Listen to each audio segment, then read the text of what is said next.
Hello, welcome to Scary Thoughts, Horror, Philosophy, Culture. I'm Mark Cade. And I'm Chad Lott. This is episode 54. We're going to be talking about the Penny Lane directed documentary Hail Satan from this year. It's actually still in some theaters across America. It's amazing that we got to something that was in the theater, but it's so obscure most people won't be able to see it. Well, you know, we normally give spoiler warnings for this podcast before we talk about films and books, but for this one, it's a matter of public record, so I don't think we have to. Yeah, there's not really anything to spoil. Yeah, there's no reveals here. Yeah. Our next episode, we are going to be talking about Naked Lunch. Naked Lunch with our friend Daniel Coffeen. We're going to be talking about the book and the movie, both, and largely a conversation about William S. Burroughs, about whom Daniel is totally an expert. It'll be great. Do you have anything to plug? Negative. Me neither. You can sign up for our newsletter at scarythoughts.org. You can also email us at whatthe@scarythoughts.org. Okay, so Hail Satan. Maybe let's just talk about what it is. The idea to cover this came from listener Kari Jensen, whose name I'm probably not pronouncing very well because it has a weird little circle over the A in the first part of it. And anytime something like that happens, I'm pretty much at sea with pronunciation. But somebody who we interact with on Instagram a bit and usually has some good things to say. And so I thought, if this person's reaching out to see this, for us to see this movie, we should probably check it out. And then we did, and I was pleased. It's great. Yeah. It's a fun time. It is a documentary, but you could almost imagine it being made by like Best in Show, Mighty Wind type comedic groups. I mean, there's so much humor in this documentary that's funny. Intentional and unintentional. Yes. That it is great. And the documentary that it's the closest to in spirit, in my opinion, is there's a movie about the fans of The Big Lebowski called The Achievers, which is about the Lebowski Fest, and it has a similar obsessive manic vibe, although it doesn't have the stakes of this and with the court battles and all that stuff. But definitely the idea that like a bunch of weirdos got really into something and made some stuff happen, and it was great. Like that, and definitely the same vibe, documentary wise. Yeah. Something in terms of just talking about it as a documentary that struck me is I was going into it, I was a little worried because my experience has been that the majority of documentaries that I've seen and I don't mean just like some documentary about a rock band that, just tells the story of the rock band, but I mean like ones that have a political agenda somewhere in it or it's about a political agenda, right, are often exposed to be lies within a couple of years. Yeah, like there's definitely so many documentaries, it turns out, are just like complete fabrications. And what's weird too is the ones that have like fabrications that don't need them. Like there's a few like vegetarian vegan documentaries out there that like if you just stuck with like the health implications and what happens to animals, you kind of have more than enough. But they'll add in like some kind of questionable science. You're like, that's actually not true, but it's truthy. Like there's definitely like a spirit of truthiness with documentaries. Right. Yeah. I guess I'm also thinking about Super Size Me. The Super Size Me one is a really good example, like in that the guy goes and supersizes all of his meals, and that's not really what made him unhealthy, I guess. Like I guess it was a lot more than what is presented in the film. Yeah. And that it's interesting. Like, there's actually a counter documentary where a guy actually goes on the diet and shows what happens, and pretty much nothing happens. But I was a little worried going in that this would like be entirely a fluff piece for the Satanic Temple, and it kind of is. And doing a lot more research afterwards, there's definitely like a lot that was left out. But of course, you got to tell a story. You can't say everything, and having been involved in storytelling and even podcasting, like you can't include everything, and you got to make decisions about what to include and exclude. And I do understand that. There are some things that were left out of the documentary that really disappointed me, but maybe I'll get into that later. Yeah, I think one way of thinking about this movie is an atheist's view of the Temple of Satan. And because the filmmaker is an atheist, and there's this idea in it that like this is just atheism with a costume. And I think that the documentary has that feel a little bit, and sometimes it's presented like that. Like, because there's not too many people that are really in the film where their actual beliefs are really walked out. They keep a lot of the consequences of being a member of the Temple of Satan to the political level. It's kind of like, like a satanic version of the Yes Men from the perspective of this film. Oh, for sure. But it also has the bolt-on fandom with it. So it's like a weird combination activist group, fan fiction group kind of melded together. Or LARPing. It's almost like LARPing, but they actually go to City Hall and have a lawyer. Yeah, and it's definitely a Mr. Smith Goes to Hollywood, but weird kind of vibe. And I think it's actually pretty cool because you often hear people talk about, local governments where it happens. And, I recently finished watching Parks and Rec, so I'm super obsessed with that whole vision of the small town where, the big issue is putting up a dog park someplace or whatever. And this film sort of plays with politics of that level, but also in a way that touches the national level. And more than anything else, the movie is very sweet. It treats everybody, I think, very kindly, and that is pretty hilarious. And even to the degree that at least depicted in the movie, the members of the Satanic Temple are very respectful of their adversaries, which is, I think, a beautiful tactic. I think it's something that we've talked about before, of having good manners and being respectful is something that is, well, first of all, very out the window in contemporary America. Yeah. Civility has been lost to so much public discourse. And that was one thing that I really appreciated about what the Satanic Temple was doing as a parallel to the work itself, is that they're introducing, we can have fun and we can have play and we can be political activists and be polite and respectful. We can be very, very forceful with our message, but we don't have to be assholes about it. Yeah. In the film, there's a funny scene where the guy talks about Gandhi. One of the characters talks about Gandhi, about how he learns about Gandhi in school, and he does all this great stuff. But then he asks the teacher, well, is Gandhi going to hell because he's not a Christian? And the teacher says, of course. And that's a moment where this character kind of awakens from his learning of his youth. But there's like a Gandhi-ness to, or at least the way the Temple of Satan is portrayed in this is they're just polite. They're going about their business. It's actually mostly about paperwork and just simply showing up. They're never shown to be terribly antagonistic to the people. In almost every scene of this, the people who are freaking out are the buffoonish Christian anti-protesters. Right. And it's also refreshing that so many people are constantly losing their shit about political issues all the time. And it's nice to see people who are walking the walk and doing so with a walking blood pressure level, Yeah. It's interesting, but think about what this movie's about. It's about one specific action from the Temple of Satan, which is that whenever there is a Ten Commandment statue at a courthouse, they want their Baphomet statue, their big satanic 8-foot-tall statue of the goat devil, placed at the same spot because there should be equal representation of religion. And the more I thought about this movie, the movie makes it out to be this is some crazy action. They never really know how it's going to go. But this is actually pretty settled in law. Every time they go do this, they're probably going to win because the government has decided a long time ago about this issue. There is a strong separation of church and state. It's always just some weird low-level state official that makes it happen. They get a real Jesus-y district and they just put this thing up. And I think one of the things that was so funny in the movie is they talk about how a lot of these Ten Commandment statues are actually just promos for the movie The Ten Commandments. Yeah. So it wasn't ever there was a rash of religiosity in this town and they had to put the Ten Commandment statue up. It was just basically Charlton Heston came to town and gave it out at a time when people didn't think anything of it. They were mostly Christian, so they're not thinking there's any issue with it.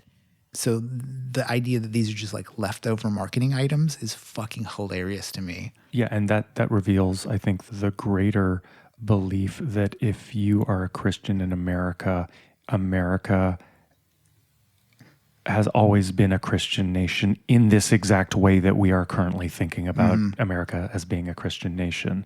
I think there's a little bit of bad faith happening, no pun intended, in some of the claims in the documentary about arguing against that America has always been a Christian nation. There's always been a separation of church and state. But America's always been a Christian nation. It really has. That's a problem. Yeah. It's increasingly untenable, but to pretend that Christianity hasn't guided the whole fucking thing the whole fucking time is, I think, kind of playing dumb.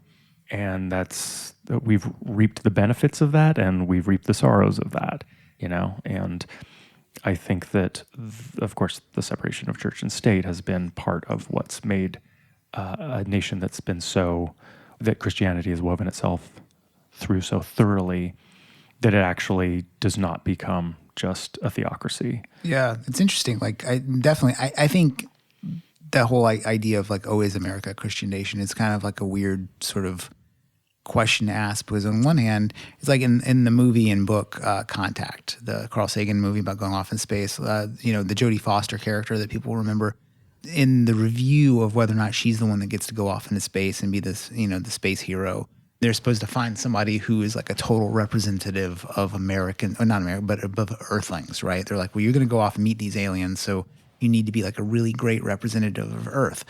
And the fact is, 90+% of people on Earth believe in some sort of supernatural power. So if you're like an explicit science atheist, you're sort of the odd person out when you're representing the world. And there's this kind of weird scene in the movie where Matthew McConaughey's character, who's sort of like the reverse devil's advocate, he's a believer, he's like an evangelical, and he's also the love interest, which is kind of weird. But Jodie Foster's character is the scientist who's discovered the whole thing. And there's a hearing to decide who gets to go off and to meet the aliens. And he asks her, do you believe? And it's kind of a betrayal because they've been sleeping together. And she's like, what the fuck, dude? You're like sleeping with me and you're supposed to be this preacher. And he's like, well, I can't in good conscience send somebody who doesn't represent us. So I think most people in America believe in something. So it's definitely it's just, in my opinion, it's an almost natural state. Like every country has some sort of weird thing that they believe in. But the Constitution is written by like deists and post-Enlightenment people and Freemasons and stuff. And it's remarkably resilient to religious incursion.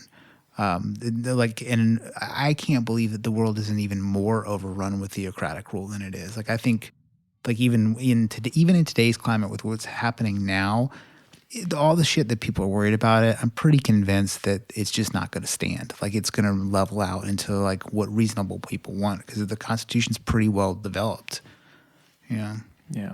I think that at the core of this movie, even though it is not the core of this movie, but to me, the interesting core of this movie is Lucien Greaves versus Jex Blackmore. Yeah. And I don't mean versus in that they are oppositional necessarily. It turns out they become increasingly oppositional because they just have different approaches to how to live their satanic life. But I think that the difference between them is super fascinating.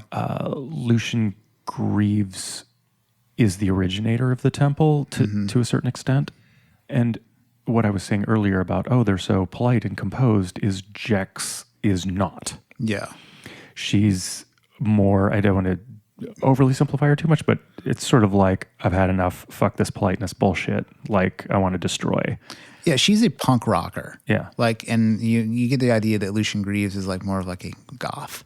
They're just sort of like and like, I know that seems like splitting hairs if you're outside of the subcultural milieu or whatever, but inside of it, it kind of makes, you would know what that difference means. Like she's more crass and he's more current 93. Yeah, that's a great way of describing it.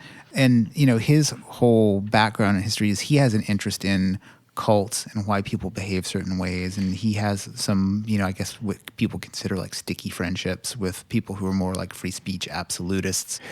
And, for me, I don't have any problem with that. Like if you have a specific cause that is like well-defined, you're always going to attract weird bedfellows to like a very specific defined cause. And it seems to me that the Temple of Satan's main purpose for existing is to challenge religious authority using free speech laws. And so in order to challenge laws, you have to be an absolutist about laws. And so it's like, yes, you get to put up the Satan statue, but, easily coming on the heels of that would be somebody with some really super noxious version of something. You can imagine some blood and soil Aryan pagan dude coming around and being like, well, they got a Baphomet up, so I'm putting up my black-hating Odin statue. Like you Right. could see like that's kind of the direction. So it's like, okay, you've drawn the line at like Satanist and they're doing kind of interesting work. But there's so many people who've like left the Temple of Satan because of his free speech absolutism in defense of people like, like Milo Yiannopoulos or various other right-wing trollish types. But it seems to me like if you make the call that anything should be like everything is permitted, everything gets permitted. Like in the defense and the work is in existing in a way that the noxious thing comes up, but creating an environment that is so strong that it sort of naturally pushes the noxious thing out. Like you want people to be able to do whatever they want, but not do the shitty thing because they've kind of learned not to be dickheads. Right. Yeah.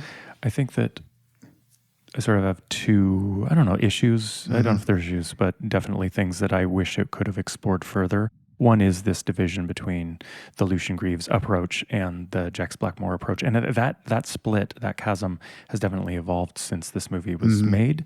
And I feel like it would have been interesting if we got a little more of the genesis of that division. But the other thing is something you actually just sort of breezed across, which is that Lucian Greaves pre-Satanic Temple was, okay, if you go on the internet, everybody is a neo-Nazi. No matter who you are, there's some blog somewhere calling you a neo-Nazi. So it's irrelevant, that label, really. But in the future, everyone will be a neo-Nazi for 15 minutes. Oh my God, totally. Yeah. And, as people are leaving the Satanic Temple, like, oh my God, the shit flinging that's going on is so childish and weird. But I was listening to Lucian Greaves interview Tom Metzger, and they're this back and forth about, well, the thing about Jews is that, like, that's Lucian Greaves, right? Like, it was the Might is Right. Yeah, he wrote podcast. he wrote the intro to the book, like a later edition of the Right. Might is Right book, which is a really weirdly live book, I guess. It's the book that the Satanic Bible is completely plagiarized from. Yes. Yeah. And I mean, this for me brings up this whole end of, we had Andy Connors on and talked about black metal for an episode of Scary Thoughts. And there is definitely a parallel with black metal and like noise industrial music in the 80s and early 90s, especially with, I even brought up Current 93, but it's a very short step to something like Death in June and all these artists like Non who are totally playing with fascist iconography and possibly neo-Nazis themselves. And that was the terrain that it seems to me that Lucian Greaves is coming from. Strangely, he was interviewing Tom Metzger in this very sympathetic, copacetic interview, but also on that podcast, our friend Eugene Robinson was on another episode. So yeah. I don't know what to make of the whole thing. But well, I think part of it is like there was this moment, and it was like, I would say probably like 1986 to like 2000, like pre-internet. Like if you got into weird stuff, it was sort of all adjacent to each other, and you might not have the tools to understand.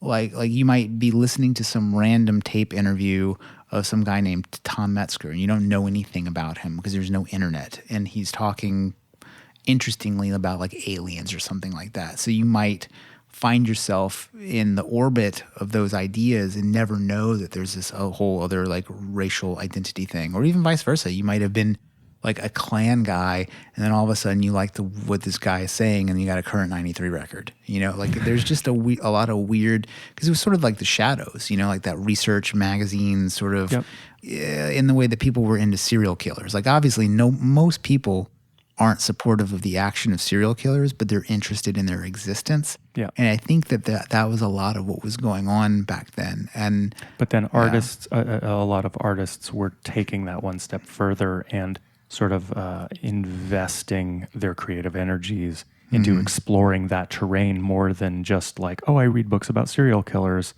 It's more like, oh, I'm interested in World War II, and that ends up playing out, and I'm basing my entire creative output around neo-Nazi iconography. And part of that is like this life art letting the division fall.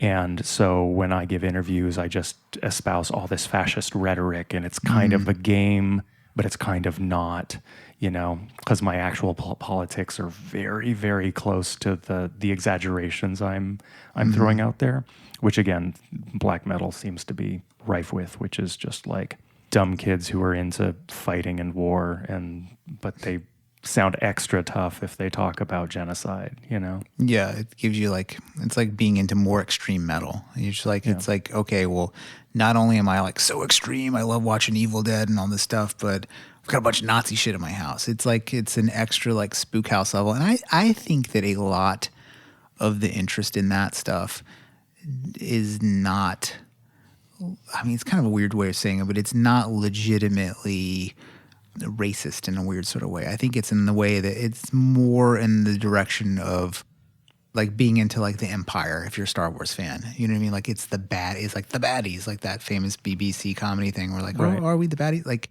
especially like when you're a little bit older, there would be like buffoonish Nazi characters in like Monty Python, for example. So like you're sort of feeling towards it isn't, I don't know, it's almost like there was a period of time when there were no stakes for it. Like there was literally no chance any sort of like Nazi fascist regime is going to come back and take over everything. It seemed as fake as the Satanic Panic did in the 80s. If you were actually paying attention. Some people were like, oh my God, there's Nazis everywhere. They broke Geraldo's nose. But I think back then it was allowed to kind of grow a little bit because people weren't afraid of it. There weren't any stakes for it. And then it set up on the internet and sort of became what it is now. Yeah. So in a way, like, I don't know that I would like call like Lucien Greaves like an enabler of that, but you're definitely a dabbler in that. Yeah. Yeah. Which, I personally have zero fucking tolerance for that stuff. Yeah. Like I cannot fucking tolerate. I just think like if I had been dumber, would I have been interested in it? Like, for instance, I have like a lifelong interest in World War II. I fucking love it. But I also like where my entry point to it is like Band of Brothers. Like I like love Nazi smashing. Yeah, I love Nazi smashing. The idea of like, Americans like smoking Lucky Strikes, rolling through Denmark, just fucking shit up for the Nazis. I just love it so much that the idea of like venerating the Nazis, it just could never have happened. Right. Like from my mindset, but you wonder if like that passion and interest, like, maybe your grandpa was a World War II vet and he was a dickhead and you're like, fuck that guy. And so you get really into like Nazi. Like I could see that sort of thing happening to somebody without it having like real political stakes. It being like more of a goof. Right. But, when you're goofing around with real shit, it's like kids who like act like gangsters and get shot. It's like at a certain point, you're sort of responsible for the aesthetic that you're playing with. Yeah, for sure. I think that then rolling forward this thing with Lucien versus Jex is that he has this like kind of fucked up weird background. Mm-hmm. And then he's even keel, shows up to court on time type of guy, shows up at the Christian rally, smiles for photos. Whereas Jex Blackmore, at least in terms of everything I've read by her or about her, totally fucking unimpeachable, at least for where I'm coming from. Mm-hmm. But like, doesn't seem invested in being polite. Doesn't see, you know what I mean? So there's this weird difference where he's got this like fucked up, intense, dark background, shady shit that doesn't make it into the documentary, but he's super charismatic on camera. And Jex Blackmore is like screaming fuck shit up, but sort of is not part of having this sort of like dubious background. Does that make sense? For the times we're in now, Jex's background is sort of, there's no fault to find, right? Oh, you were screaming against the patriarchy really loud? Cool. You wanted Donald Trump to be fucking killed or whatever. From your artistic perspective, it's not too far from, what's the comedian that held Trump's head and got in trouble? Kathy Griffin, right? Like what Jex Blackmore is doing it's performative, right? Like in the country like that we live in, there's laws. Like if you call for that, you get into trouble. So we would never do that. It's just a bad idea. It's just a bad, like it's no matter how badly you want to say it. Yeah, like most countries have had some issues with assassinations, so you don't get to joke around about it anywhere, right? Like I imagine probably America's probably pretty lenient compared to other countries. I mean, you probably get thrown right in the fucking jail if you said something about the Queen in England, you know, if not beat up on the street. That reminds me of American Werewolf in London. Do you remember that? Oh, he knows he's going to turn, and he's in England, and he wants to get locked up in jail so he doesn't go rampaging. I don't remember this at all. And he's just like screaming shit about the Queen to try to get put in jail. Yeah. And it's kind of, when you think about it too, like ultimately having the 10 Commandments as a statue in front of a courthouse, no one really gives a fuck. Like even true, like I doubt that there's probably people who are super in Jesus like walk by it and go, yep. Like, you know, like it's just sort of like a non-important thing. It's like it has symbolic importance, of course, right? And since they're coming from this sort of like Crowleyan magical background, so it has the symbolic importance is important. And that's another kind of thing that the documentary does is Satanism is always secular theism in this documentary. And it seems like most of the members who were attracted to it were brought in for that too. Like you can find these YouTube videos of people who leave the Temple of Satan because it's not legitimately satanic. You know, like there's this one dude from some metal band who's like bitching about how like, it's like, you know, when I came into Satanism, it was all about might makes right, hot goths wearing panties, you know, seducing weirdos. Like it was just his whole perspective on it is like old school Levian Satanism. Right. And he's like, yeah, people with these fucking progressive ideas don't even know about 7 laws of dark power or whatever he's talking about. It's just funny. Like there's that division too. And I read another article that was basically somebody from the Church of Satan, which is the older organization, talking about like brand confusion. It's fucking hilarious that Satanists are talking about like brand confusion, but he's also kind of right. Beautiful. Yeah, it's like his argument and the argument of the writer of the article was basically like the Temple of Satan only really gets as far as it does because of the previous existence of the Church of Satan. So in some ways, it's sort of like a parasite of the former organization, even though the former organization is sort of defunct. But can't Satanism have a reformation? It can, but I would say that if the reform movement is largely secular and is either performative or activist in nature, it's not really qualifying as a religion, in my opinion. I think that like a lot of the secularity of the Temple of Satan, in my opinion, works against its argument that it is a legit religious organization. And I think it borrows the religious work of the older Church of Satan in order to accomplish its goal of being legitimately religious, which I think is, for me, kind of a problem. Like a problem with spirit, I guess. Whoa. You know, I mean, it's like I approve of what they're doing. Like I had actually kind of like mixed feelings about their whole actions, like because it just seems sort of. It reminded me of PETA more than anything else. Like it's making a bunch of noise over something that most people don't give a fuck about, right? And I actually care about like animal shit way more than I care about whether or not people put up a 10 Commandment statue someplace. But the documentary like makes that like everything. But I don't know. It's weird. Like, but I ended up being won over by everybody in the film. Like, they're just so delightful and funny. Like, the doc does a really great job of making you fall for the people involved. Especially the guy with the bow tie. Mason something or other. He's my hero. Yeah, like, and he's great because he just looks like he looks like he may have just been thrown out of Bible college for sucking a dick and realized that it was all bullshit, and he's retained all of his like bow-tied Southern charm, and has not adopted any of in the whole time he's not wearing any Satan shit at all. Right. And I think he's the best Satanist in the entire film because he's like a Rosemary's Baby Satanist. Like you would never know. Well, like that's what's great about him. We grazed across this in our Ghostbusters episode, but that's the thing about like a good satanic practitioner is one who doesn't let anybody know that they are satanic in practice, because if it's about positioning your will against another person, if you've got a pentacle on your lapel, that's going to indicate to the person that you have this sort of like agenda and strategy, and you don't want to play your hand, right? And so that's, we're sort of talking about magic with a C and magic with a CK at the same time.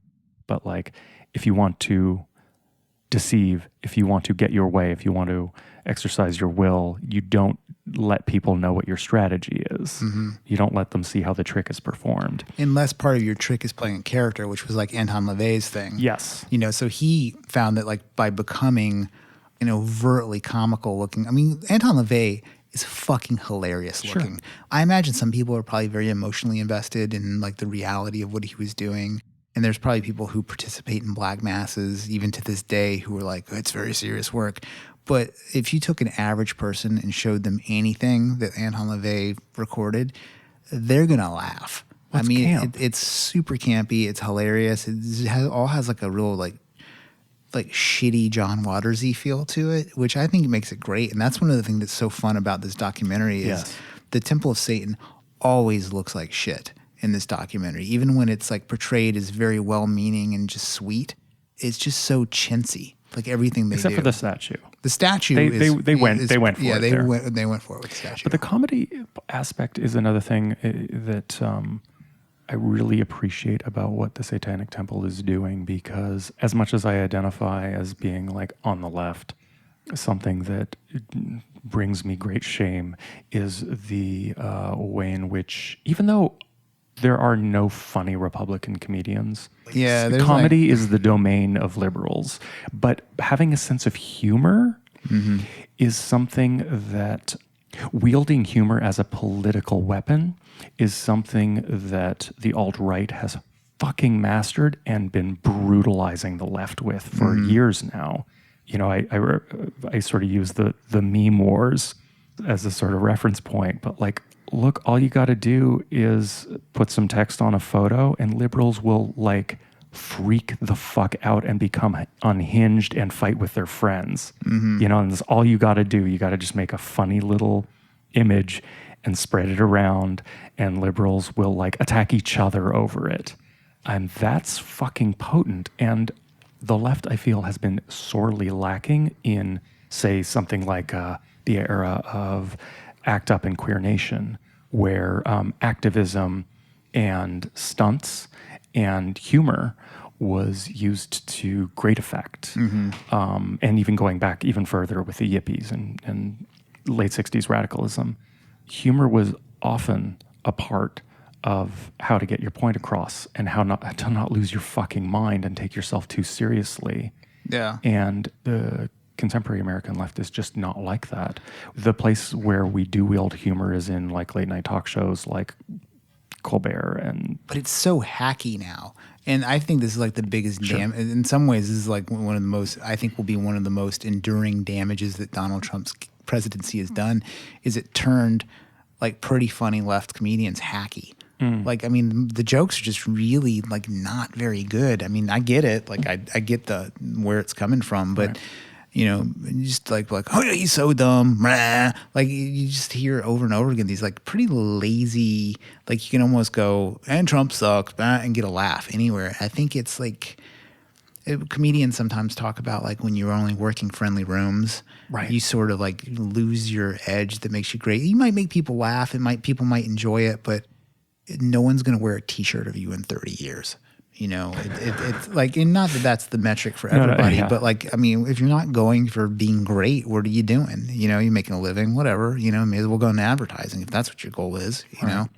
And there's something to like the earnestness of like the old school Satanist, like but I don't know if it was earnest. Like, I mean, it's hard to say was Anton LaVey serious.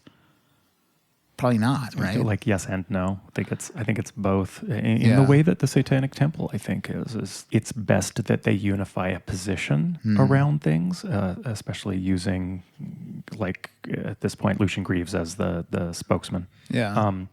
And why having Jex Blackmore as the sort of voice that Fisher sort of made the relationship crumble.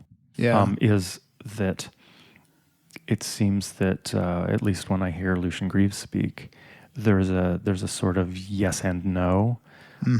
He sort of, is it really a religious organization? Do you really believe the things that you're saying? Yeah. Come on, man. Isn't this just a put on? Really Satan? You're really Satan? And the answer is like, yes, absolutely. And it's like, well, you know that he's fully committed to a bit. And that's where the life art thing I think is beautiful. And to bit from comedy, to bring it back around, Satanic Temple are fucking hilarious. Yeah. Some of their actions are just like hysterically funny. The Baphomet statue is so fucking funny. The first time I heard about that just was so delightful. It's so audacious. At this point, it's not because it's been floating around for years, but like, oh my God. Yeah. And some of the decisions that are made in the creation of it are just, to me, they're so reminiscent of the types of compromises and choices you make when you're making a marketing campaign. Like the idea that like, okay, we are aware that the Baphomet has breasts on it, the original Baphomet drawing, but let's put a male chest on it because we know we'll have a little bit easier time. We won't have to deal with like the sexual explicit argument for the statue. Like, so let's move it through like that. Yes. And then you're like, okay, well, it has a male's body. Well, whose body does it have? It has Iggy Pop's body. Like that sort of shit is just hilarious to me. Yeah. And then, you know, they made it like it's made out of bronze. You know, it's like a legit statue. And it's also made for people to be able to sit on the lap. So it's made for the Instagram museum moment. There's so many things that are just smart about it. But I feel like if you were to like interrogate the aesthetics of like the Lucian Graves, Jex Blackmore, like division, all of their stuff is very like hokey, like The Office. There's something just, you know, procedural about what the Satanic Temple was doing. Even in their first action, they have like an actor playing this devil guy. Whereas like you looked at the Detroit scene that Jex Blackmore had, just it looks more vibrant on screen. It's just more extreme. They have like neon upside down crosses. Like I know which one I would rather go to if I was going to go to one of them. Totally. Yeah. And it's the whole idea of getting kicked out for being too extreme for the Satanic Temple is like just a great resume piece. Oh, for sure. Yeah. But you know, it's funny though. I am fully, this is really trite, but like I am totally team Blackmore, like 100%. Yeah, like me that, too. And that's just, you know, that's the life I lead, right? I, you know, partly married someone who is a version of that, you know, it's just someone who's like living the aesthetic lifestyle that is woven politically, where activism is just sort of like part of the art practice. But I can kind of understand this idea of, look, we have these tenets we live by, and we need to keep a unified message. And I think that's the way in which it's not a religion, like the openness of a church, is that it is really more of a political organization, because it sounds so not cool to say we need to stay on message, but that is a legitimate concern when you're trying to get something done politically. It always has been. If you can't stay on message, you're Occupy Wall Street, right? Yeah. And her unwillingness to stay on message, which is I only understand what happened of her leaving the church from the documentary and from her writing about it. But my impression is, I think it's legitimate that if she wasn't willing to stay on message, she should probably not be part of this organization, because it's trying to do something actually very specific, and it's very tight and very controlled. And you might want to go like, oh, Lucian Greaves, he's like controlling everything. It's like, yeah, but this sort of movement needs to be very tightly controlled if they're to accomplish the type of things that it wants to accomplish. Politically. Right. But if it wants to be this big freeform church, social, cultural force, it needs to open up. But I understand Jex Blackmore's complete unwillingness to play along. I sort of feel like they both need to absolutely exist, and I totally get why they can't be the same organization. It reminded me a lot of like the Bernie Sanders DNC tension. Like that, like the DNC is trying to do this very specific thing. Yes. And then all of a sudden you have this kind of like more vibrant, more radical person who has a lot of the same goals. So is then in part of the organization, but it's not really support. Like the DNC is like a neoliberal organization, right? Like they're trying to get like Hillary Clinton shit done, you know. And then all of a sudden you have this person who's like has a little more sparkle, you know. Like they just put it that way, like more sure. Gonna get the kids out a little bit more, you know. And that organization can't maintain itself with that like Bernie Sanders, Jex Blackmore person at the head, because it's a different thing. But the other side of it is maybe it can. Like when do you what does a political party look like that has a big, vibrant kind of, what is a political party that has a vibrant extremist at its head? Well, we have our answer. Wow. Yeah. It's kind of weird because that's sort of the concern of like your right-wing types. They're like, these lefties, if they get crazy, it's going to be Nazi time for real. Or, like, okay, I guess, maybe. Yep, sure. But that I don't think would happen from somebody like Jex Blackmore. Like one of my favorite things in one of the interviews I saw with her was she was talking about how so many people, I remember, there's a podcast called Black Mass Appeal, and they're sort of like if Satanists had an NPR show. They're the San Francisco branch of the Temple of Satan, and it's like they have like a yuck dude and two ladies. It sounds exactly like any other heavily produced podcast, but their shtick is that they're like Satanists, and they had an interview with her on. And one of the questions they asked her, like, oh, if you don't have other Satanists in your area, what do you do? And she, like, very in a punk rock manner, is like, you go do it yourself. Like, that's the whole point. And, like, she was talking about how a lot of people ask her for advice and stuff. She's like, my advice is go do the thing yourself. It reminds me of, like, Penny Rimbaud, the singer from Crass. Like, when people would ask him for autographs, he would, like, take a pen and put it in their hand and then write his name with their hand. Like Nice. it's more satanic because like Satanism, like as codified, from like French Satanism and Anton LaVey is all about getting shit done yourself. It's almost like Ayn Randian in some circles. But like it's weird that she like manifests that, but also the more extreme political side at the same time. I don't know. Yeah. Well, to further talk about sort of like left-wing politics and how it intersects with the Satanic Temple. I mean, the documentary glosses over the split in the relationship, but it also really does unify the church, right? Mm-hmm. And who knows how much people were coming and going from the church back then versus since this documentary was wrapped up. But if you go online, there's just so many people and they're writing their blogs about why they left the Satanic Temple. And on one hand, I totally get people come and go from organizations. For whatever reason, that's the way the world is.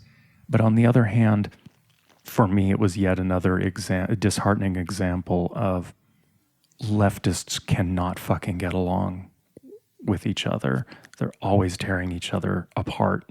And that the lesson of I'm painting with broad strokes that I firmly believe in, but like, the lesson of Donald Trump winning the election did not seem to alert anybody on the left to the fact that everybody micromanaging everybody else's every single fucking move all the time and never being satisfied by anybody's behavior no matter what they do isn't working. Well, it's also church lady shit.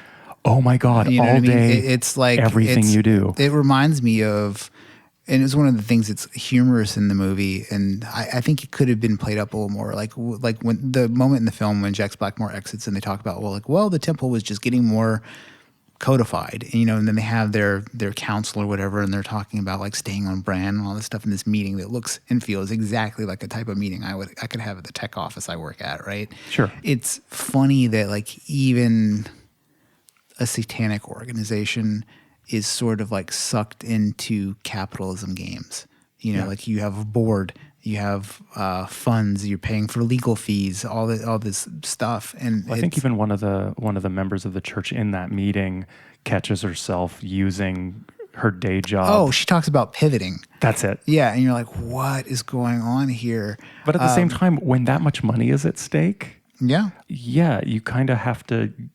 It's like there's a template for how to deal with this shit, and using it is not a bad idea. You can't be too cool to use the template that gets shit done in a specific way if you're going to play a game a specific way. Yeah. All the leaving of this Temple of Satan, though, it also there's a bit of a hedge fund in like performative disavowal. Like there's like this hedge fund, but like a hedge industry rather, not a hedge fund. I don't know if anybody's shorting disavowal videos or whatever, but you'll see like why I left the Mormon church, or why I'm a big one these days is why I'm no longer vegan. And it's this weird little thing that people do. It's sort of like what Dennis Miller did. It's like you're so credible on one side, but you sort of lose juice. And you're like, well, fuck this. And then there's a certain amount of people who probably feel like you do that come with you. Yeah. And then there's the entire other side is like, oh my God, you rule. Like there's there's a vegan guy who used to be a cattle rancher, and he can probably go speak at vegan events for the rest of his life because he like sold his cattle ranch because he thought it was fucked up.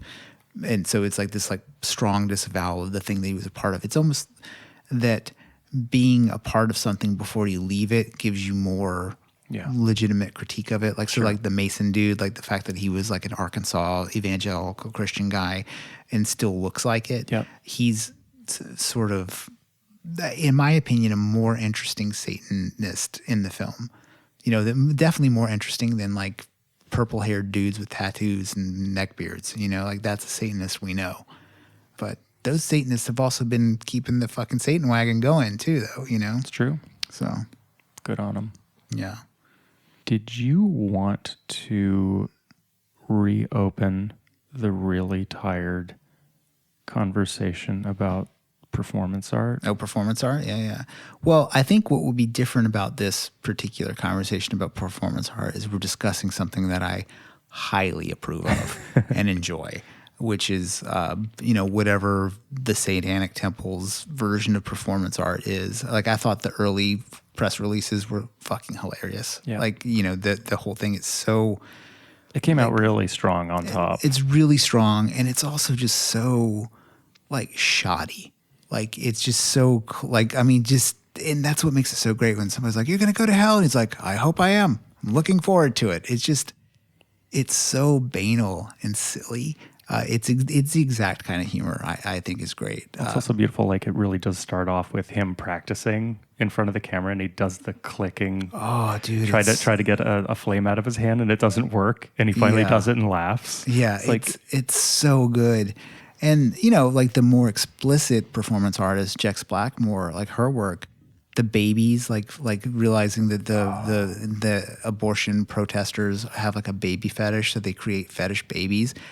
Like, I don't know why this works for me and something like Shoot doesn't, but I think part of it is it's like what they're engaging with is... Well, for our new listeners, Shoot, the Chris Burden Jesus piece where he Christ. has himself shot in the arm. Yeah. Just giving a little context. Yeah. We have droned on about this particular art piece endlessly, but I have to think about it because it's you know, it's like thinking about like Led Zeppelin 4 or something and talking about classic rock. It's just like such a foundational piece that you're always referring back to it. And to me, the baby thing is absolutely hilarious. Yes. I think the actual rituals that they're doing that look like kind of like hyped up black masses looked cool. Yeah. You know, and so there's something really, I mean, I don't know, it's just grew up 90s in the goth in the 90s. Maybe I'm just always going to like this shit more than the other stuff. But, you know, I don't know. I just enjoy it. Like, I would be happy to see that shit happen in the street, you know? Totally. Which to me, this is something I hope you could answer, but do you think there's a strong division between performance art and theater? Like, I would almost consider this more theater than performance art. I would add to that question, and there's another thing that this overlaps with in addition to performance art and theater, which is ritual. Mm-hmm. And that is something that I've always had questions about because my background in art, the way I studied it, the way I think about it and approach it, is definitely from a sort of like analytical Western performance art tradition. And like, okay, when I was in school, people would come in and show their work, performance work, and sometimes it would be like these rituals. And this was the early 90s, so there was a lot of sort of San Francisco techno-paganism going on, and The worst kind. It's the best kind. And, you know, it like the era of like Mondo 2000 and New Age hadn't died yet, right? It was not that long after the Summer of Love was sort of remounted. And I always sort of had a problem with it because, I mean, anybody can do whatever the fuck they want, but bringing ritual into the four walls of the gallery is, I think, the thing about art that is interesting to me is that it can't be protected from critique. And I don't mean that I don't recognize art if I can't apply my template to it. It's more that if you do something meaningful that is beyond question, I am not interested because your whole protectionism, your preciousness around it makes me completely disinterested. And so people doing these sort of like magical rituals as art. And then the thing about art is you talk about art. Like, what did it mean? What were you trying to do? What is the context? And if you're incapable of having that conversation because it's religious somehow, it's too precious, then don't fucking show it. Keep it away from me. Like, it is the wrong context for this work. I guess it would be analogous to, I'm going to show you something that's so personal that you can't react. Like, I'm going to read you my poetry, but I don't want to know what you think of it. Like, Right. Then don't read it to me. Yeah, I see what you're saying. I would say that I don't disagree with anything about that, but I would really question the motivation of someone who is presenting a ritual for artistic critique. That's so, and that was Yeah. definitely an art school thing. However, I tend to love things that are liminal and things that are at the edges. So things that, you were asking about, like theater versus performance art. It's like, I love it when I don't know which it is. Yeah. Is this drag or cabaret? I don't know. Whatever. Just watch the show. Is this a ritual or is it a performance art piece? Sure. That's I think when things get interesting, and I think that's at least what I saw of Jex Blackmore's work in the documentary is interesting. It's like, it's kind of a ritual. It's kind of performance art. It's kind of scrappy, it's kind of hokey, but it looks fucking cool. Yeah. She is completely committed, which is, to me, the most important thing. Yeah. Especially in an era of like post irony, to have someone do a ritual performance piece that there's no doubt in your mind that everything she's saying, she's like fully committed to, Yeah, I like what she has to say about ritual too, and it kind of like challenges a little bit of what I think. Like, I believe in canon, and I believe in the weight of tradition and the power of tradition. If anything, it just gives something like an aesthetic feel to it. For example, like if you were to go see a mass at the Vatican, like on Christmas, and with all their pageantry, I imagine that like, outside of any normal critique you would have of the Catholic Church, I think if you watched that ritual as like a performance, you would probably, I don't want to say you'd have a feeling about it, but you'd be like, man, they really believe in that shit. Like, it's serious for those guys. And I think that there's like a bit of that in Jex Blackmore's performances that some of the Satanic Temple stuff lack. But she's interesting in that she sort of like, hey, look, you don't need to like be chanting ancient stupid names from the made up ass Satanic Bible. Right. Like all this Aleister Crowley and stuff, it's all ripped off from older ancient traditions. So either go learn about those older ancient traditions or just make the shit up yourself too, which moves her really into like the territory of like the chaos magician. Sure. Which is kind of mostly bro territory, and probably pretty aligned with what she's talking about, because a lot of like the whole like Robert Anton Wilson / chaos magic type stuff, it all deals with this sort of performance aspect to it. And, that's where Burning Man comes from. It comes from this whole crew of people that believed in all that weird shit. And it also makes me think about like the beginnings of Mormonism, right? Like there's a performative act. The guy comes up with the guy writes a book, the guy has a story and he presents to other people and other people start following it. And boom, 150 years later, you have a religion. So you wonder, like, does the Temple of Satan have that potential? Does Jex Blackmore's path have that potential to create this large organization? I don't think it does because of the mythology attached to it. How do you mean? Like, okay, so I always Do you mean it's too hokey? Okay, if I may. It's too dependent on Christianity. I see. Yeah, it's like so if you're having Satan or whatever, you're accepting Satan as a character into your scheme. What happens to a lot of people is you back up against the whole the entire religion that's based on. You're like, oh, this is just not a minor character, but a major character in a larger story, and this character loses. And and then when you think about like people like Milton's Satan a lot is really, I think, specifically with the Temple Satan and Anton LaVey are into, but the Satan of the Bible is somebody who is mad at the crumbling of a hierarchy. Oh, we're subservient to man now? Fuck that. It's like this prideful thing. It's like, okay, well, where's your anarchist critique of that moment?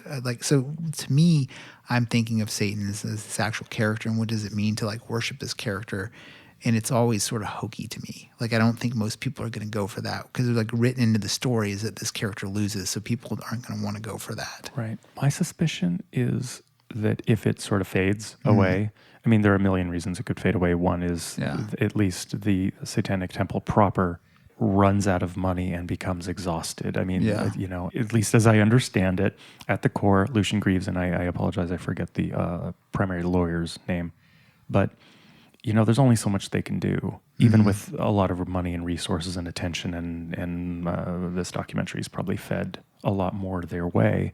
But infighting and fatigue can easily take that down. And they're up against, you know, the Christian America. There's a lot of capital. There's a lot of energy there. Yeah. Even if you're walking the righteous path of separation of church and state. There's also Christian groups doing this same work. You know what I mean? There are like hard left evangelical groups that are like kind of taking on these same issues, and they're doing it in the context of the church, and it's pretty strong. Interesting. Yeah. But I was gonna say one way in which this could wind down is if it becomes sort of like the Church of the Subgenius. Exactly. Which I would imagine most of our listeners maybe don't know what it is, depending on your age or your demographic. But, you know, it was a joke church. And people like you and I take it for granted, and probably neither of us I probably haven't said the word subgenius in 15 years. Yeah, when I was in high school, I was in a Church of the Subgenius comedy show at a strip club with a friend of mine who was a magician. Whoa, you went deep. Yeah. But at the same time, like, I always recognized the jokiness of the church, so I never sent them like $30 to join. I was like, fuck them. They're not getting any money from me. But I loved the Church of the Subgenius, like the books and stuff. I thought it was great. Great graphic design. So funny to me. Yeah. Which, again, similar to the Satanic Temple. Yeah. Like, some good design sense, some humor, but also like the joke might get stale. And I don't want to say the Satanic Temple is a joke by any means, but the way in which they use humor, a lot of the way in which they use humor is a specific kind of joke that might not play long term. Yeah. And it is totally the humor of The Office. You know, like the humor of it is like in the movie or in the show. Like it like no. Like I mean, are you talking about what's funny about the documentary Hail Satan? Well, both really. Like it's very much like it's funny because it's this absurd thing pushed into a very stable environment. You know, which is the legalistic world of church and state differences, and the people who really care about. Like it's so interesting to me that the people who are the most in violation of the separation of church and state probably think of themselves as the most patriotic. It's one of the things that's just so fucking funny to me is like the people who are like, they got their hand over their heart, like facing the flag, saying their prayers and all this stuff. And they think of themselves as really good people, probably even good Americans. But the fact that they wouldn't just be like, yeah, throw up your stupid Baphomet. Yeah. That makes the fact that they're like creating this union of church and state is weird. You know, it's the whole point. There wasn't supposed to be that. Yes. I mean, we still live in a country where the question, what church do you go to, is a completely legitimate question. But see, I think that's a totally legitimate question because it sort of like lets you know a lot about that person. Like you probably haven't had to do this in a long time, but like when you go to interview somebody now in a corporate environment, you can ask them almost nothing. So it's like when you want to find out if somebody's like, to use the parlance, a cultural fit, you can't ask them anything. You can't even be like, oh, where are you from? Like even casually, like you can't, which is maybe like a basic way. Like, I mean, and it's weird. So are you good at anything? You can't even ask that because you're implying like that they're not good at something.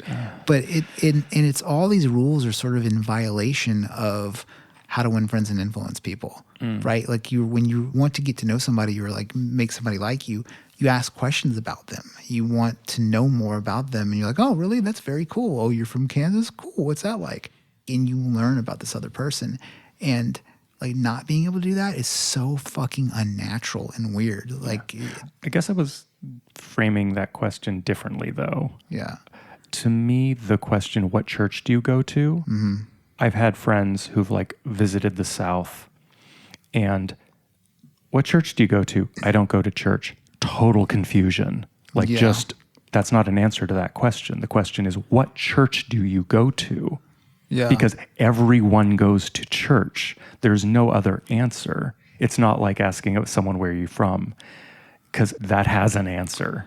Yeah. What church do you go to assumes deeply that that person has a life just like yours, and it infers a very narrow cast view of what the world is actually like out there outside of your small town America. Do you think that's much different than expecting people to be aware of asking people about pronouns?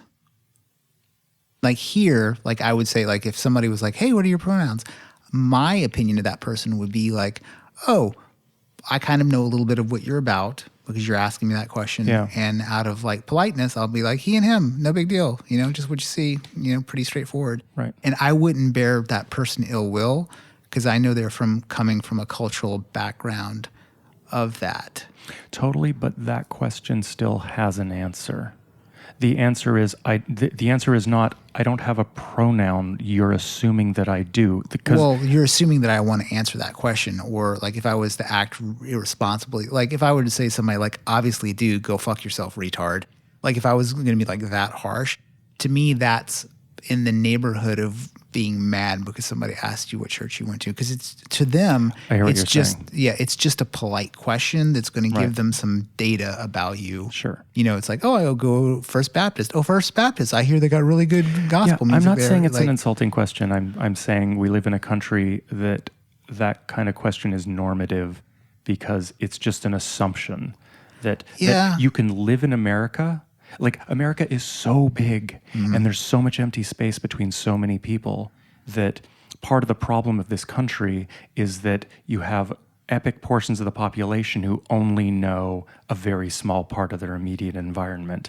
And so, well, everybody goes to church, and the concept that you would ever meet someone who doesn't go to church is just not an available option. Yeah, I guess. I'm trying to think if I've been asked that question often, but I think when I was younger, definitely, because like most people are trying to suss out if you're like Protestant or Catholic. That's pretty much what people are trying to like suss out. And I think you run into the same like problems of like, and I don't mean this derogatorily, but like the problems of ignorance. Like somebody, if you're like, oh, I'm a Shiite Muslim in that conversation, the person's like, I don't know what the fuck that means. And you're like, oh, actually, it's the more fundamentalist extremist version of my religion, you know, blah, blah, blah. Or like somebody's like, oh, I'm a Sunni. And you're like, oh, like you're the more mainstream version. I think it would just be like a discomfort with anything off of the main menu. You know what I mean? It would just be weird to people. Sure. It's so weird. Like vegetarianism and atheism have this one thing in common, which is like as soon as you mention it, people just want to fucking talk about it. Like they will not shut the fuck up about it. And part of it's the problem of like the more obnoxious atheists and the more obnoxious vegans will let you know about it. Like if you were an atheist vegan that did CrossFit, like that's the joke. Is like, what the fuck would you tell somebody first? Yes. But yeah, like I don't mind. Yeah, I just don't mind people's religion. I do mind people legislating from it, which is it's a huge problem of mine. And like in my opinion, At it's the also same time, how do you not? You have this epic belief system.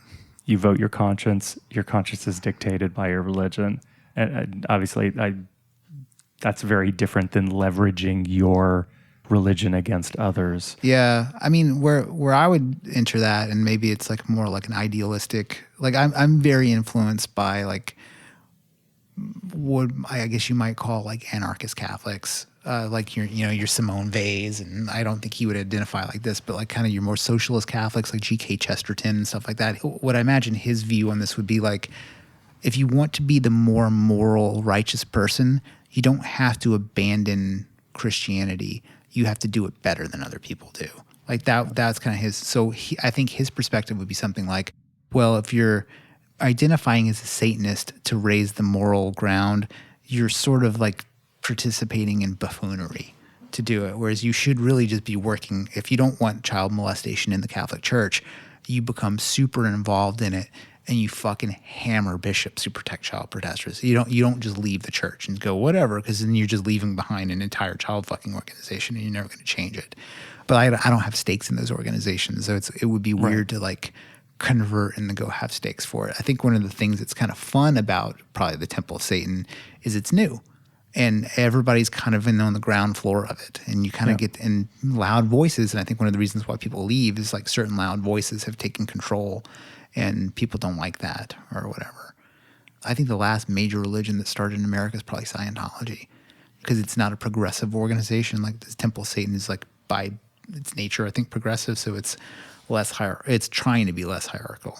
So I think there's more, a lot more chiefs than Indians in that organization. Sure. I think it would be interesting, though, to join an organization because you believed in its tenets and its belief structure and the culture, that you had this opportunity to help be part of growing. But it really is run by one person to a degree. And how do you reconcile that? And at what point do you go like, I'm out? The reconciliation just isn't working. I need it to be something that I thought it could be, but it actually isn't. It's incredibly hierarchical. Yeah. I mean, all things fall that way. Nothing doesn't fall to hierarchy at some point. For better or for worse, that's just what happens. But this was always, it seems, totally hierarchical. Yeah, and I think if you're kind of aware of the hierarchy and, or maybe there's even like a democratic like feel to it, like, okay, there's leadership, but the leadership can be voted in and voted out. That sort of seems to be like what people find most tolerable. Is it like, okay, there's going to be people in charge, but we're going to rotate through them.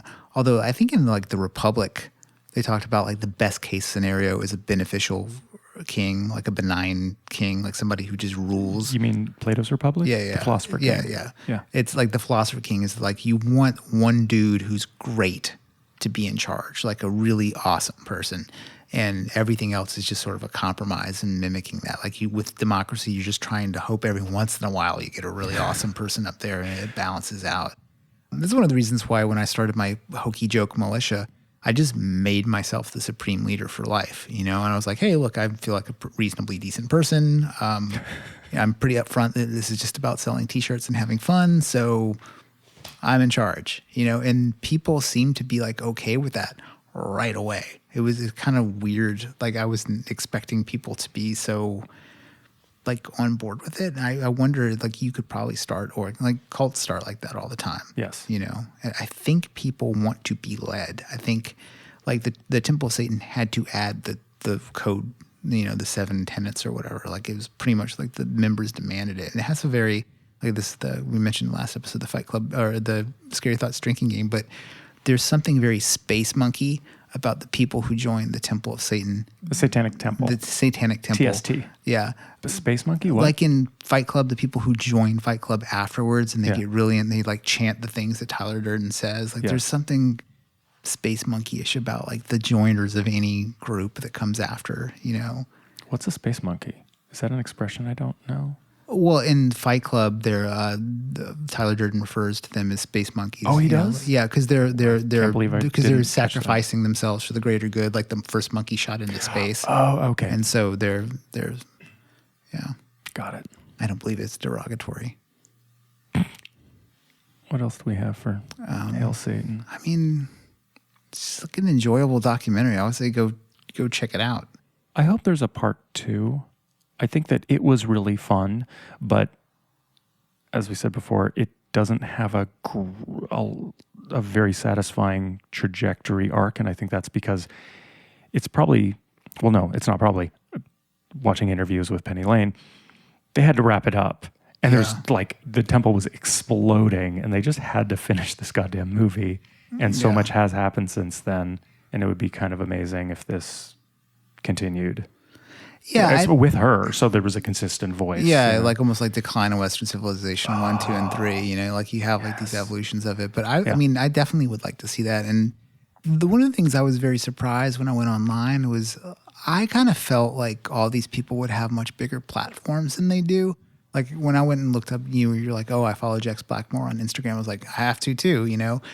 Got like 5,000 to 6,000 followers. I would have expected that number to be like a lot higher. Yeah. Especially in this day and age where like there's money in being like an attractive, dark looking woman on the internet. There's like so many Like I have a friend that I waited tables and bartended with in San Francisco, and she's like, an attractive goth woman, and she does makeup. She has like 60,000 followers. She just does like MAC makeup demonstrations every day. There's no content beyond makeup. So I would have thought that somebody who had like such a cool platform and message would have like a larger following, but no, I guess not. Even like Lucian Greaves and the rest of the players are not like gigantic names. Yeah.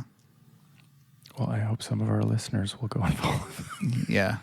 All a couple dozen of our followers definitely hand over there and, turn their fortunes around for them.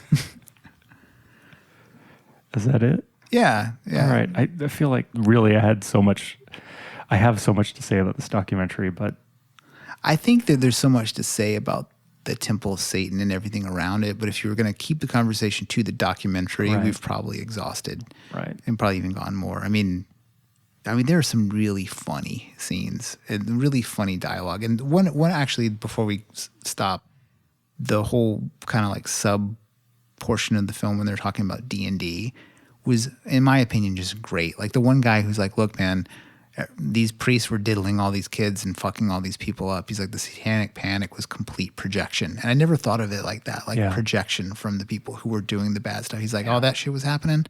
I was playing D&D.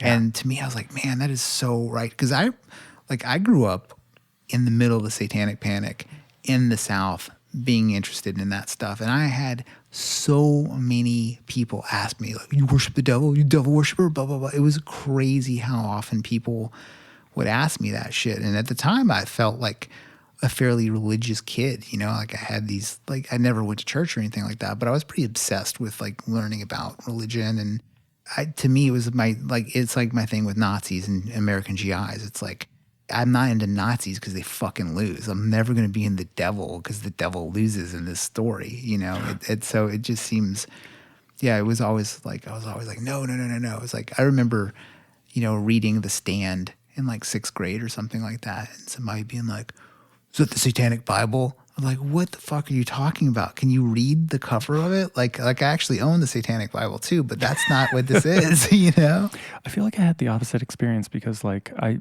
wasn't big into D&D, but I definitely had like a completely immersive, I played every day summer when I was young. And the Satanic Panic, like I guess I was aware of it, but sorry, this was in Canada, the opposite of the South. As far as if you're still in North America and how extreme Christianity sculpts minds. Just when people talk about, I grew up playing D&D and people freaked out. Like everybody I knew played D&D and nobody questioned it. Yeah. Like nothing. I remember like I had a friend who like a girl I went to high school with. And then everybody was breakdancing and nobody questioned it. It's just like another thing that kids did. But I knew somebody who I was friends with in high school, and she went to like a Bible camp and came back like 2 weeks later and was like, we can't be friends anymore because you play D&D. I was like, okay, that's weird, but go for it, And then I had a religion teacher in high school that would just like confiscate D&D shit. Like, I had so much shit taken from me in high school and like growing, and it was actually even worse in public school. I remember in the height of the Satanic Panic, I had like a Bones Brigade Trapper Keeper or some shit like that, and it had a skull on it. And this fucking teacher was like, you can't have that here anymore because there's a skull on it. I was like, what are you talking about? Like, it's a skeleton, so the fuck what, And it's just like, I was like so fucked with by authority figures, like for things that I liked for my whole life, that it for sure gave me a certain amount of cantankerousness and hatred towards any sort of authority. Yeah. But yeah, I think that's what happens to people. You like crush them down and they get fucking angry. Yeah, whereas people like me, you just grow up Canadian, you're just soft. Yeah. You had to, you had to really put up with some shit to be into like the kind of stuff that is just part of Stranger Things now. Right. It's so weird to me. And then some people I think are like bitter about it. They're like, oh man, back in my day, you had to go to a midnight theater to see this shit. And now you can just download it. It's fucking great, man. It's awesome. Like I know I kind of like shit on it in a few episodes of like the whole idea of like the hot goth girl showing off her VHS collection. But like the more I think about it, it's fucking great. It's like I love being able to scroll through like the Scary Thoughts Instagram feed and see all these totally cool looking, interesting young people be into this shit. And this must be what the civil rights leaders felt like, Mark. Well, joking aside, I always feel like when we have those conversations about kids don't know what it's like, but especially in political identities, like when let's say older feminists are like, girls don't appreciate feminism and the struggles. It's like, yeah, because to a degree you won. Like to the degree that you won. Yeah, like high five yourself. I wouldn't say like feminism won, but I would say like, wasn't that part of the goal that the next generation or 2 generations later, they wouldn't even have to be aware of what you went through? That seems like success. I mean, I think that's sort of like my grandfather worked so fucking hard to make a living that my dad could have the opportunity to give me the opportunity. And now I don't know what it's like to struggle. It's like, yeah, because my mom and her mom and my dad and his dad, like all fucking struggled so that I wouldn't have to. That's good. Yeah. That's success. Something else that I was thinking about when I saw this documentary was in California especially, you're seeing the weed industry is here, right? Like it's happening. There's big corporate weed interest and stuff like that. And the activists that carried it to here are sort of like superfluous now. They're not really needed anymore. Yeah. And some of them are finding their way in the companies, but some of them, like an activist is sort of like a soldier, like you're out there on the front lines doing your thing. And when the war's over, there's kind of there's no room for you, especially if you've developed no non-soldier skills, right? Right. And I wonder if you would see something like that with the Temple of Satan, like where it's like, you're like, yeah, look, we got all these fucking 10 Commandment statutes done. That shit's over. Like, and then you have like, oh, well, if Satanism's just another thing out there that people can be, like, would people be as attracted to it if it was, I don't know if that makes sense, but. No, I hear you. Yeah. Like there's it's clearly activist, right? Or at least now it's activist. And once, like if you win, you lose a little bit of what made you special. Like part of your identity is being like this like cool anarchist satanic person.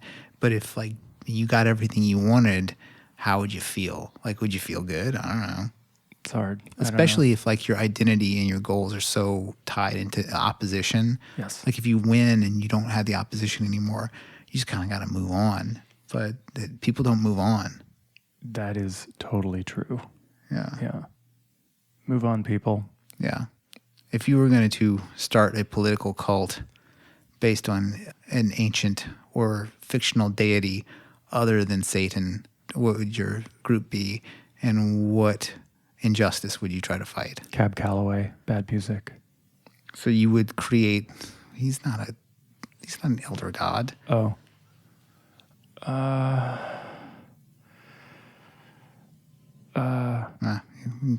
God, that's fucking tough. Why, do you have one? Not necessarily. Like I was very smitten with the idea of Eris Discordia for a long time. The goddess of chaos and discord, which really became popular amongst like Robert Anton Wilson circles, and like really, like honestly, like the Church of Subgenius was really like my speed when that shit was kind of more alive, because the whole idea of like you're just working to scam people so you can have some slack in your life just seemed pretty great. It's weird. I feel like if you walked around San Francisco right now and were like, I'm a Satanist, like you went to your friends and be like, I'm actually a Satanist. Like, I don't think people would care as much as if you walked up to them and said, hey, look, man, this Mormon thing just makes a lot of sense to me. Oh, fully. And that's just what I'm doing now. Well, I mean, I wear a satanic feminist t-shirt and people are like, that's cool. Where'd you get that? Right. But if I was wearing some sort of like Mormon, pro-Mormon, I've never seen a pro-Mormon t-shirt, but if I did and it seemed not completely fucking ironic, I would probably lose friends. Yeah. I was carrying around that Paul Verhoeven Jesus of Nazareth book on the bus the other day. And some lady gave me a fucking dirty look. Like I was reading a fucking Bible book on the bus in San Francisco. Awesome. And I was like, weird. Just a book lady. Yeah, it's first of all, just a book. Second of all, it's Paul Verhoeven's book. So I'm reading this for different reasons than you could probably ever imagine. Shall we fade to black? Yep. Hopefully Paul Verhoeven will make a movie about Satanism. Oh, God. Oh, God. Wow. Yeah. Okay. Final question. Yes. If you were going to make a fictional film about the Church of Satan and you were going to cast the Lucian Greaves role and the Jex Blackmore role, who would you pick for Lucian Ike? Greaves seems to be either the guy who played It in It or his brother. I never remember the Skarsgård brothers? One of the fucking Skarsgårds. Just the look-alikeness, but also I think they could pull it off pretty well. Jex Blackmore. There's actually an actress that looks a lot like her. Aubrey Plaza. Yeah, I might go with a slightly older casting. This is my choice for Lucian Greaves. I go with the dude that plays the Nazi commander in Inglourious Bastards. Yes. Hans, what's his name? Yep. Also in Hateful Eight. I cannot remember his name. Yeah. But for Jex Blackmore, I go with Chloe Sevigny. Yeah. Yeah.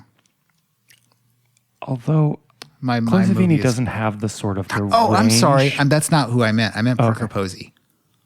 Oh, that's adorable. Yeah, like because I was thinking like when Parker Posey is like yelling in some of her roles, like, and it has this sort of like, and she's also so good in Parks and Rec, and like the one scene that she's in, I'm such a fan of hers. That's pretty good. Yeah. Okay.